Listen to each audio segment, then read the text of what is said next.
কেউ নিমিষেই হচ্ছে ছেলে থেকে মেয়ে, কেউ আবার পেছন নাচাচ্ছে লোক ভর্তি ট্রেনে, কেউ আবার লাইভে এসে কাদা কাদা করছে লোকের কাছে খিস্তি খাবে জেনে, কেউ আবার খাচ্ছে মোবিল, শেভিং ক্রিম, পাচ্ছে না কোনো ভয়। এসব দেখেই প্রশ্ন আমার, তাহলে কি এভাবেই ভাইরাল হতে হয়? এনেছি এই যে পুকুরের পাঁক, এই যেমন পুকুরের পাঁক এনেছি, এই দেখো পিড়ে কাদা কাদা করে এই বাগলায়। কি এসব ভিডিওস খুব চেনা চেনা লাগছে? সে তো লাগবেই, বিকজ আজ তুমি যদি তোমার ইনস্টাগ্রাম বা ফেসবুক রিলস বা ইউটিউবের শর্ট ফিডটা স্ক্রল করো, তাহলে তোমার গোটা ফিড জুড়ে এসব ভিডিওসই বেশি দেখতে পাবে। যেখানে কোনো ভিডিওতে কেউ ছেলে থেকে এক নিমিষে মেয়ে হয়ে যাচ্ছে, কোনো ভিডিওতে কেউ আবার মোবিল, জুতো, শেভিং ক্রিম এসব খাচ্ছে, আবার কেউ কোনো ভিডিওতে লোক ভর্তি ট্রেনের মাঝে হঠাৎ করে নেচে উঠছে। আর এরপর যদি তুমি সেই ভিডিও লাইক বা ভিউজ এর দিকে একটু নজর দাও, তাহলে দেখবে সেই ভিডিওতে লক্ষ লক্ষ লাইকস আর মিলিয়ন্স এ ভিউজ রয়েছে। যার মানেটাও খুবই সিম্পল, যে এসব ভিডিওস বানিয়েই তারা কমেন্টে লোকের খিস্তি খেলেও এরকম কন্টেন্ট বানিয়েই মাস গেলে ভালো ইনকাম করছে। আর স্বাভাবিকভাবে যখন কেউ দেখে যে এসব ভিডিওস বানিয়েই কেউ ফেমাস হচ্ছে, তাই তার দেখা দেখি অন্য একজনও এর থেকেও ইউনিক আর এদের থেকে বেশি ক্রিঞ্জ ভিডিওস আপলোড করতে শুরু করে। যেখানে কোনো সাধারণ ছেলে মেয়ে দিনরাত পরিশ্রম করে পড়াশোনা কমপ্লিট করেও আজ এই রাজ্যে একটা চাকরি জোটাতে পারে না, সেখানে একদল ক্রিঞ্জ ক্রিয়েটার এসব ভিডিওস বানিয়েই আজ এত সফলতা পেয়েছে। আর দর্শকের মাথা তখন গরম হয় যখন তারা দেখে যে এরকম ক্রিঞ্জ কন্টেন্ট বানিয়েই আজ তারা বাড়ি গাড়ি সবই করতে সক্ষম হয়েছে। আর তাই এই সব কিছু বেশ কয়েক বছর ধরে দেখার পর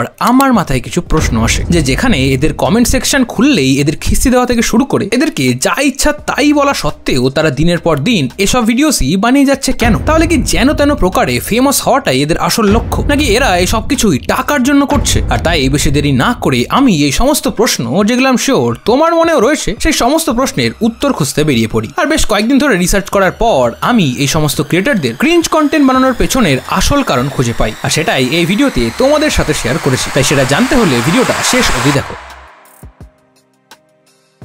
আজকের ভিডিওটা শুরু করার আগে তোমাদের কাছ থেকে আমার একটা হেল্প চাই, কারণ আজ থেকে দুদিন আগে বাংলার এক স্বনামধন্য ক্রিয়েটর আমার এক ভিডিও থেকে অফেন্ড হয়ে আমার এগেইনস্টে ডিফেমেশন আর লিগ্যাল কেস করার ভয় দেখায়। তাই তোমাদের কাছে আমার অনুরোধ যে আমি একটা নতুন চ্যানেল বানিয়েছি, সেটা একটু সাবস্ক্রাইব করে দিও। যদি সত্যিই আমার কন্টেন্ট কখনো তোমার ভালো লেগে থাকে, তাহলে এই ছোট্ট ক্রিয়েটরটাকে একটু সাপোর্ট করো, কারণ এই চ্যানেলটার কিছু হয়ে গেলেও ওই চ্যানেল থেকে তোমরা আমার ব্যাপারে সমস্ত আপডেটস পেয়ে যাবে। লিংক ডেসক্রিপশন আর কমেন্টে দেওয়া আছে। বাট এরকম ক্রিঞ্জ কন্টেন্ট বানানোর কারণ জানার আগে আমাদের জানতে হবে সবকিছু শুরু কোথা থেকে হলো। দেখো, একটা সময় ছিল যখন আমরা সোশ্যাল মিডিয়া কন্টেন্ট বলতে আমরা শুধু ইউটিউবে টেক ভিডিওস বা এক্সপেরিমেন্ট ভিডিওসই বুঝতাম। তারপর আস্তে আস্তে ইউটিউব প্ল্যাটফর্মটাও যত ইভলভ হলো, আর ইউটিউবার্সরাও এই প্ল্যাটফর্মে এসে কন্টেন্ট ক্রিয়েশন শুরু করলো। কেউ ভিডিওস বানানোর ব্যাপারটা ভালো লাগে বলে করতে শুরু করলো, আবার কেউ পার্ট টাইম ইউটিউবে কাজ করে একটা ইনকাম সোর্সের জন্য শুরু করলো, কারণ তারা ততদিনে ইংলিশ ক্রিয়েটরদের দেখে অনেক ইন্সপায়ার হয়েছিল। আর তারা এটাও দেখেছিল যে সব ক্রিয়েটররা ইউটিউবে বিভিন্ন ধরনের কন্টেন্ট বানিয়ে বেশ পপুলার আর বড় লোক হচ্ছিল, like Ryan Higa, Ray William Johnson, Smosh, PewDiePie, annoying orange, Brit crew,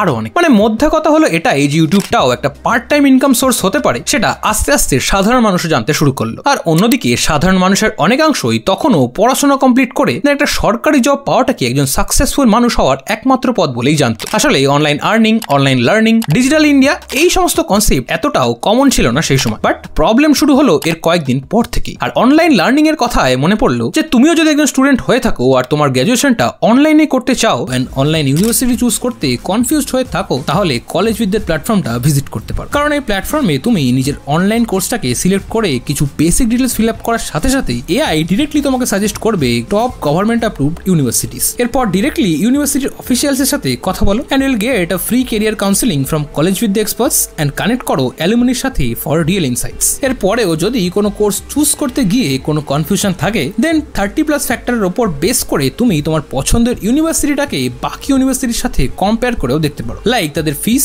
placements, ratings and even EMI options. And then finally select করো তোমার নিজের পছন্দের মতো কোর্স। এছাড়াও কলেজ উইথদের কাছে আছে 100% authentic university connections with free career booster programme worth ₹699 and up to 10,000 CB subsidy on admission. And এর সাথে পাচ্ছ এক্সক্লুসিভ জব এবং internship portal from day one. এবং এখান থেকেই তোমার যদি স্টুডেন্ট লোন দরকার হয়, তাহলে এই প্ল্যাটফর্ম থেকেই সেটাও করিয়ে দেওয়া হবে। এন্ড রিসেন্টলি কলেজ বিদ্যা তাদের ক্রেডিবিলিটি আর এক্সেলেন্সের জন্য জন্য রিসেন্টলি ফিচার হয়েছে জিও হটস্টারের ব্র্যান্ড অফ টুমোরো সিজন 3 তে। তাহলে আর কি চাই? এক্ষুনি ডেসক্রিপশন আর পিন কমেন্টে দেওয়া লিঙ্ক থেকে রেজিস্ট্রেশন করো, কারণ তোমার perfect online university is just click out. এছাড়াও under graduation, post graduation, diploma, short term course সবকিছু অ্যাভেলেবল আছে কলেজ বিদ্যার platform. So make college Vidya your perfect online study bed. Let's get back to the video. But এরপরে 2016 সালে আসলো জিওর দৌলতে unlimited internet, আর সেটা কয়েক মাসের মধ্যেই ছড়িয়ে পড়লো শহর থেকে গ্রামে, যেখানে সবার কাছে পৌঁছে গেল ইন্টারনেট। আর সরকারের তরফ থেকেও ডিজিটাল ইন্ডিয়ার ব্যাপক প্রচার হওয়ার কারণে সবাই বেশি বেশি করে ইন্টারনেট ইউজ করা শুরু করলো। কেউ রিসার্চের জন্য, কেউ স্টাডিজ, কেউ এন্টারটেনমেন্ট বা কেউ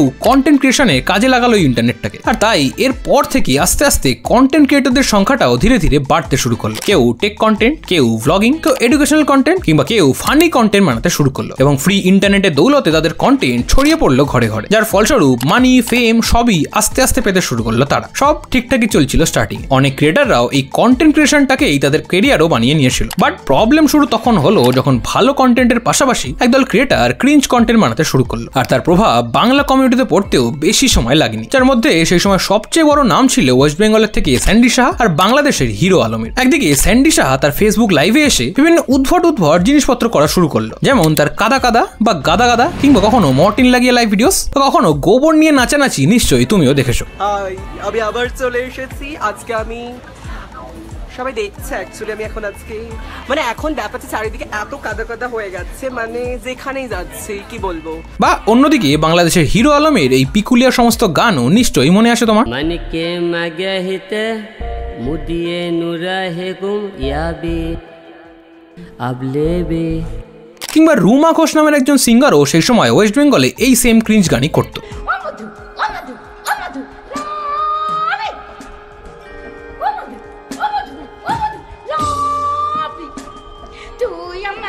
আর এরপর তাদের নিয়ে বিভিন্ন মিমস বানানো শুরু হয়, আর এরপর শুরু হয় তাদের নিয়ে রোজ ভিডিওস বানানো। আর এরপর এদের আর দেখে কে। এরকম ক্রিয়েটার আর কিছু রোস্টারদের যৌথ প্রয়াসে বেশ কিছুদিনের মধ্যেই ইন্টারনেটে ভাইরাল হলো এরা। আর দিনের পর দিন এদের কন্টেন্ট আরো ক্রিঞ্জ হতে শুরু করলো। একসময় যেটা কাদা কাদা থেকে শুরু হয়েছিল সেটা বাচ্চাদের হাগিস পরে প্ল্যাটফর্মে যাওয়া অব্দি পৌঁছালো।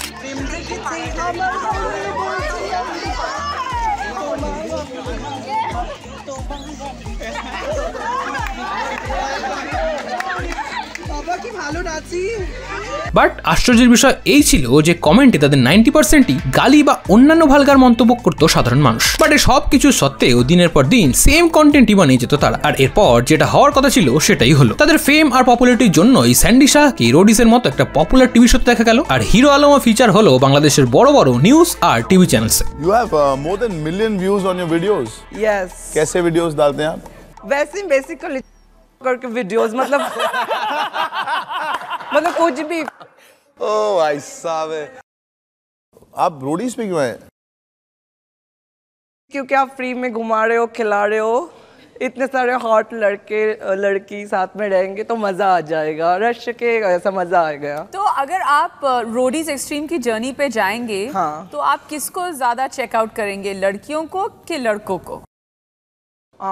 लड़कियों को थोड़ा थोड़ा करूंगा, पर डेफिनेटली लड़के तो मतलब बच नहीं पाएंगे। যার পর থেকে তাদের একটা ব্র্যান্ড ভ্যালু তৈরি হওয়া শুরু হলো। এরপর যতদিন গেল একের পর এক ভালো ভালো ব্র্যান্ডের প্রমোশন বা কোনো সিনেমা বা ওয়েব সিরিজের প্রমোশন থেকে শুরু করে আরো বড় বড় ইভেন্টে দেখা যেতে থাকলো তাদের। এসব দেখার পর এটা সবার কাছে ক্লিয়ার হয়ে গেছিল যে তারা এই সমস্ত কিছুই যে কোনো ভাবে ফেমাস অর্জনই করেছিল। সে ভালো কন্টেন্টের জায়গায় যদি এরকম কন্টেন্ট বানিয়ে হয়, বা যদি লোকের ভালোবাসা পাওয়ার বদলে খিস্তি খেয়েও হয়, তাও ফেমাস হওয়াটাই এদের একমাত্র লক্ষ্য ছিল। আর এতদিন আমার ভিডিও দেখে তোমরাও নিশ্চয়ই বুঝে গেছো যে বেশি বেশি ভিউজ মানেই বেশি বেশি টাকা, তাই সেটাই তাদের প্রাইমারি লক্ষ্য হয়ে ওঠে। আর এরকম ভাবেই চলতে থাকে সবকিছু। বাট যখন তাদের ফেম বা ক্রেজ একটু কম হতে শুরু হয়, তখনই তাদের কোনো কন্ট্রোভার্সি, কোনো ফেমাস মানুষের সাথে উদ্ভট ব্যবহার করতে দেখা যায়। কোনো ক্রিয়েটার যে সময় হাইপে থাকে তাকে গিয়ে কিস করা, তখন ক্রিঞ্জেস্ট ছাপড়ি, বা কারোর সাথে কন্ট্রোভার্সি হলে লাইভ করে তাকে সাপোর্ট করা, বা অন্য কোনো ইনসিডেন্ট হলে সেটা নিয়ে লাইভে এসে আজে বাজে বকা। বাট এতক্ষণ ধরে এদের কথা শুনে যদি তুমি ভেবে থাকো যে এরাই সব থেকে ক্রিঞ্জ কন্টেন্ট ক্রিয়েটর ছিল, তাহলে তুমি ভুল করছো। কারণ এরপরের ক্রিঞ্জ কন্টেন্ট জেনারেশন আরো ভয়ঙ্কর ছিল। কারণ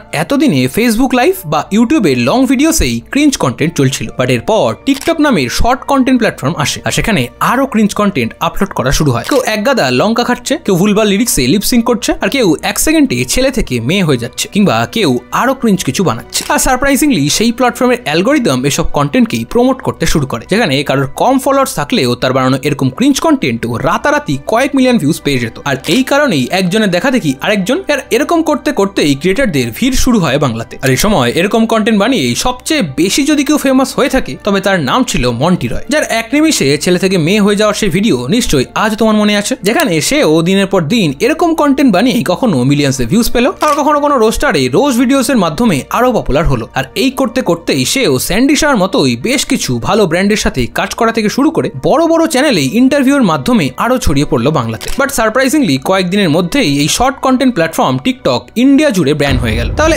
এখন হয়তো তোমার মনে হচ্ছে যে এখানেই ক্রিঞ্জ কন্টেন্টের এরা শেষ হয়ে গেছিল। যদি তুমিও এরকমটাই ভেবে থাকো তাহলে আমি বলবো তুমি ভুল ভাবছো, কারণ এতক্ষণ ধরে যা শুনলে সেটা শুধুমাত্র টিপ অফ দ্য আইসবার্গ ছিল। কারণ টিকটক ব্যান হয়ে গেলেও সেই অ্যাপের যে ক্রেজ ইন্ডিয়াতে শুরু হয়েছিল, আর সেই অ্যাপটা এত অল্প সময়ে যতটা পপুলারিটি পেয়েছিল তার শর্ট কন্টেন্টের জন্য, সেই পপুলারিটিটাকে ক্যাপিটালাইজ করার জন্য বাকি সোশ্যাল মিডিয়াগুলো শর্ট ফর্ম কন্টেন্ট আনলো তাদের প্ল্যাটফর্মে, যেগুলোই আজ ফেসবুকে আর ইনস্টাগ্রামে রিলস আর ইউটিউবে শর্টস নামে পরিচিত। একদিকে টিকটক তো ব্যান হয়ে যায়, বাট সেই সময় অন্য সোশ্যাল মিডিয়াতে শর্ট ফর্ম কন্টেন্ট চালু হওয়াতে টিকটকের সমস্ত ফেমাস ক্রিয়েটাররা ইনস্টাগ্রাম আর ফেসবুকের রিলসে তাদের কন্টেন্ট সুইচ করে নিতে বেশি সময় লাগায়নি। আর সেই সময় ইনস্টা আর ফেসবুকের রিলসের অ্যালগরিদম টিকটকের মতোই করে দেওয়া হলো। আর এই কারণেই টিকটকের ক্রিঞ্জ কন্টেন্ট ক্রিয়েটাররা তো এলোই, বরং তাদের দেখা দেখি আরো নতুন ক্রিয়েটাররাও এই কুইক সাকসেসের লোভে রিলস বানানো শুরু করলো। যেখানে আগে শুধুমাত্র ক্রিঞ্জ লিপসিঙ্ক বা ছেলে থেকে মেয়ে হয়ে ফেমাস হচ্ছিল সবাই, সেখানে আস্তে আস্তে ক্রিঞ্জ কন্টেন্টের মান যেরকম নিচে নামতে শুরু করলো, সেরকমই ক্রিয়েটাররা আরো ইউনিক ক্রিঞ্জ ভিডিওস বানাতে শুরু করলো দিনের পর দিন। আর সেই থেকেই যেন ক্রিঞ্জ কন্টেন্ট বানানোটাই একটা ট্রেন্ড হয়ে দাঁড়িয়েছে, যেখানে পুনিত সুপারস্টারের মতো একজন ক্রিয়েটার যে কিনা ড্রেনের নোংরা মাখিয়ে খাবার খাচ্ছে কোনো ভিডিওতে, কিংবা ড্রেনের নোংরা মাখছে নিজের গায়ে, সেই আশ্চর্যজনক ভাবে বিগ বসের মতো ইন্ডিয়ান টিভি শোতে চলে যায় এবং রাতারাতি পুরো দেশে তার নাম ছড়িয়ে পড়ে। কিংবা স্যান্ডি শাহর মতো ক্রিয়েটারও একসময় রোডিসের পার্টিসিপেন্ট হওয়া থেকে শুরু করে আজ তাকে রোডিসের লেটেস্ট সিজনে হোস্ট হতেও দেখা যাচ্ছে। আর শুধু যে এই কয়েকটাই ক্রিঞ্জ কন্টেন্ট ক্রিয়েটার আছে সেটাও কিন্তু নয়, এদের থেকে ইন্সপিরেশন পেয়ে কেউ আজ মোবিল খাচ্ছে, কেউ শ্রাদ্ধ বাড়িতে গিয়ে ভ্লগ বানিয়ে ফেমাস হচ্ছে, কেউ মৃত পরিবারের লোকজনদের শ্মশানে নিয়ে যাওয়া রিলস বানাচ্ছে, আবার ভিউজের জন্য কেউ নানান অঙ্গভঙ্গি করছে সোশ্যাল মিডিয়া জুড়ে, যেখানে আজ ভিউজের জন্য বাচ্চা থেকে বুড়ো সবাই ফেমাস হওয়ার এই ট্রেন্ডে মেতে উঠেছে। যেখানে মায়ের বয়সে কেউ ব্রেস্ট ফিট করার ভিডিওস বানাচ্ছে বা ড্রেস চেঞ্জ করাটা কেউ আজ ভিউজের জন্য কন্টেন্ট বানিয়ে নিয়ে আসে একদল ক্রিয়েটার। আর এই গোটা বিষয়টাতে যে শুধুমাত্র তাদের দোষ রয়েছে সেটাও কিন্তু নয়, দোষটা আমাদেরও কিছু কম নয়। কারণ অ্যাজ এ ভিউয়ার আমরা যখন স্ক্রোল করতে করতে হঠাৎ এরকম কিছু একটা ভালগার কন্টেন্ট দেখি, তখন স্বাভাবিকভাবেই আমরা হয় সেটা দেখে হাসাহাসি করি, নইলে নিজের মনেই অনেক মজা পাই, যার কারণে আমরা আমাদের বন্ধুদেরও সেই রিলটা শেয়ার করে থাকি তাদেরও হাসানোর জন্য। আর এভাবেই যখন একজন মানুষ সারাদিন কাজ থেকে ফেরার পর বা একজন স্টুডেন্ট সারাদিন পড়াশোনার পর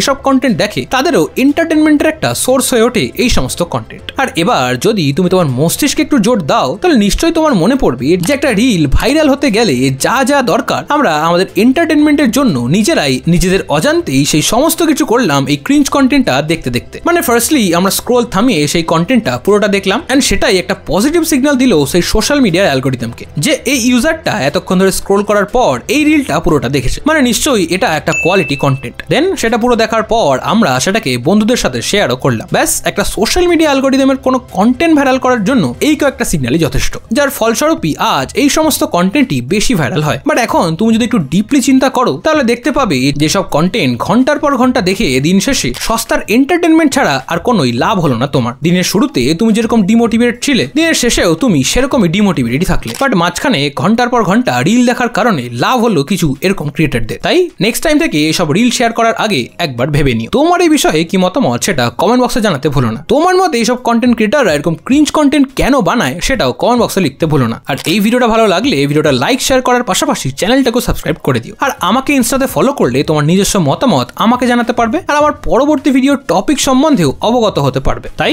ইনস্টাতে ফলো করে দিও। আর যদি স্ট্রাইক পড়ে এই চ্যানেলটা উড়ে যায়, সেই কারণে নতুন চ্যানেলটাকেও এক্ষুনি সাবস্ক্রাইব করে আমার পাশে থেকো। আর এখন যদি তুমি জানতে চাও যে বাংলার ক্রিয়েটারদের কোনো সাকসেসফুল বিজনেস নেই কেন, তাহলে এখানে ক্লিক করে চলে আসো। তোমার সাথে আমার দেখা হবে ওখানে। টাটা।